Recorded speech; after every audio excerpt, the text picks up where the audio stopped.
Thank you. Yes, I have been going to the gym. So it's been a hectic month in the news. I'm concerned about Vladimir Putin. I think he's working for the Russians. And I've not really followed it lately, but personally, I think the Russians crossed the line when they poisoned Stephen Hawking. So I'm doing well. But I think the only person around who's had a longer commute to work than me is Buzz Aldrin. It's a bit better now though. For the train to Amersham every morning, I was getting the 7:21 from Marylebone.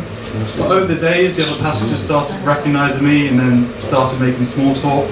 So I'm now getting a new job. But I've tried out the new commute and it's a good one for reading a book. I just keep losing the page every time I have to change gears. So a few months ago, I was getting a train from Coventry to Euston with my girlfriend. And on a platform in Coventry, I overheard a couple talking in the European language. And I was trying to work out what language it was. Every now and then, I heard the occasional English loan word like selfie and MDMA, which didn't really narrow it down. So I continued my eavesdropping, and I placed it as one of the Germanic languages. It wasn't German, otherwise I'd understand some of it. It wasn't Dutch, because I wasn't giggling. So I was thinking it was Scandinavian, Danish maybe. They were from Liverpool. So when we were on the train, my girlfriend said to me, and at this point we hadn't been seeing each other for long, she said, "Tom, I had such a lovely day today and I think I really like you." Now, I always think I'm prepared for this sort of situation, but when it actually happens I feel a bit awkward. Who cares? I just looked her in the eye and pointed out the quiet zone sticker. So when the train pulled into Euston, she was reading a book, and to clarify, I should tell you something not many people know about me. I like making deadpan jokes. And it's something I consider quite close to my heart. So I turned to her with a straight face, I said, "Why does the sign out there say, 'Welcome to Manchester'?" She didn't really take it well, and she eventually said, maybe in future you could tone down the deadpan? Maybe you could shut the fuck up, you fucking bitch. Being single's been alright. I've been playing the online dating game. Turns out for me it's not multiplayer. I've given Tinder a try, but there have not really been any women my type I've matched with. It's been the same issue with Grindr. As for my type, I like my women like I like my coffee. Black and being Secretary General of the United Nations. Okay, Cupid is the only one I've actually received messages.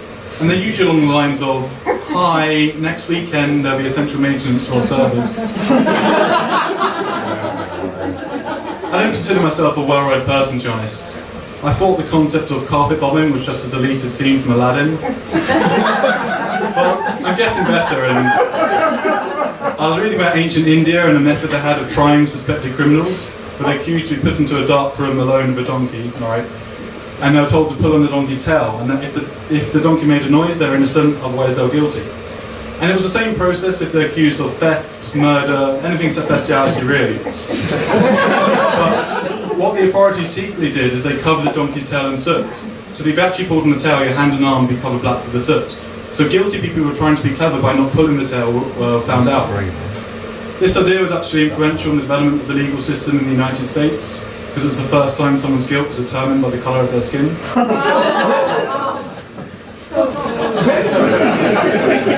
So I'm not drinking tonight. I've actually given up drinking for the new year. And I don't really mind it, but the hardest part by far has been the mornings at work. I would recommend non-alcoholic beer though, except for Beck's Blue. Beck's Blue tastes like that first ever beer your parents give you when you're 13, 14 months old. And if you pour it out into a glass, it has less head than a Syrian journalist.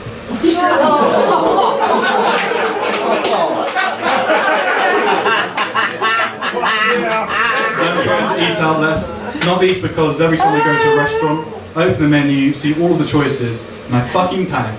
Instead of calmly going through the options in order and choosing my favourite, I'm like, decision, alright, okay. Well, I can skip all the vegetarian ones.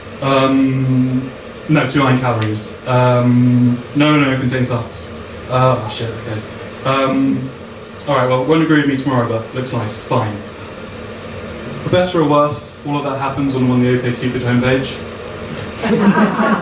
Ladies and gentlemen, you've been lovely. Thank you very much.